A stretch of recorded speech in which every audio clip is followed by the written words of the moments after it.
Hello and welcome to Wanna Be a Chef. Today we are going to make Ladi Pav in pressure cooker. This is the same recipe I am following which I made Ladi Pav with, but I have reduced the quantity here.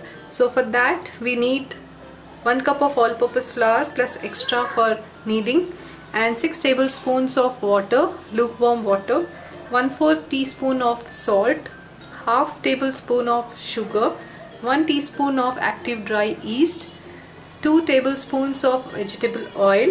We need 1 tablespoon of butter, half tablespoon of sugar. We are going to mix this, and to this we are going to add our 1 teaspoon of active dry yeast.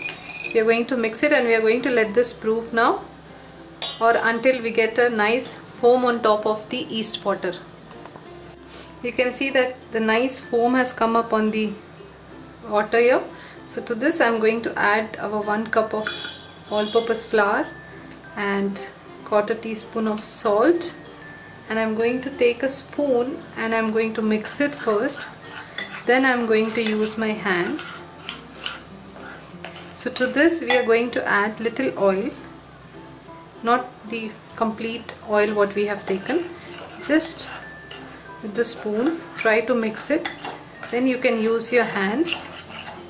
Now I'll be using my hand, and if required you can take little more flour to knead the dough, but I don't think I need it anymore.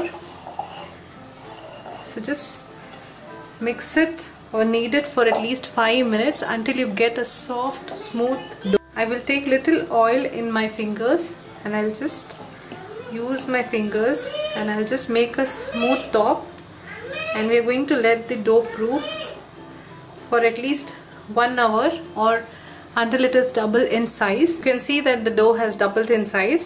So we are going to take little oil in our fingers and we are going to remove it,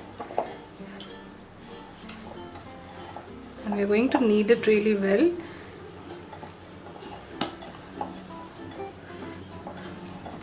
Next what we are going to do is we are going to take the oil in the pan in which we are going to bake our paws, and we are going to grease it really well so that our pav doesn't stick to the tin. You have to grease it really well. Because my cooker is small, I am taking a smaller tin, and we will be making around 4 pavs here. So I have greased really well, and now I'll be taking the dough and I'll be taking 4 or making 4 equal size balls here, and we are going to insert the edges and make the surface really smooth and soft, and we are going to place it each one in the similar manner. We are going to do all the 4. So I have made it 4 balls here. We are going to let this proof for around 30 to 35 minutes or until it doubles in size. You can see that our pav has risen really well. So I have melted our 1 tablespoon of butter here, and we are going to put it on our pav lightly with a very lighter hand so that you don't deflate the air of the pav what we have. And I have already preheated the oven, or the cooker, you can say, our cooker oven I should say actually, and I'm going to bake this in the cooker oven. I'll show you how I'm going to put it inside, and we are going to bake this for around 30 minutes on a very low flame. Cooker is ready. My cooker oven is ready. As usual, you can see I have put a stand here, and I'm going to put this inside the cooker now, and we are going to bake this for 30 minutes.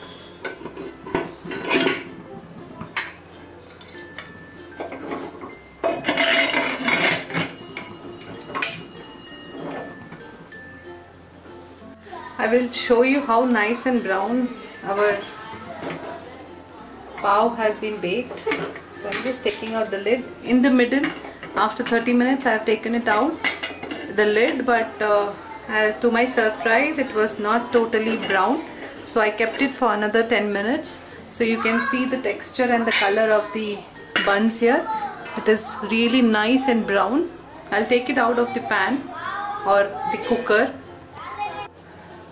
You can see the nice color over here, as we did for our pav in the oven, what we have baked earlier. We are going to do the same thing here also. We are going to brush some butter so that we get a nice glossy shine on top of our buns or pav. So we are going to let this cool down completely, and once it is cooled down, I'll show you the texture of the buns from inside. Our pav was cooling since a while now, so I'll just take a butter knife and I'm going to roll it across the pan to loosen the edges, and then we are going to take out the pavs, and I'll show you how spongy it is, and you can bake pav in cooker also. I have taken a plate and I have tilted upside down, and I've just tapped a little, and you can see our pav has come out really well. So I'll just show you how it looks from inside. You can see the texture of the pav here. It is amazing. I hope you like this video. Subscribe to my YouTube channel for such interesting and easy recipes. You can also visit me on my Facebook page, which is given in the description box. If you like my recipes, do share it with your family and friends. Thank you and keep watching.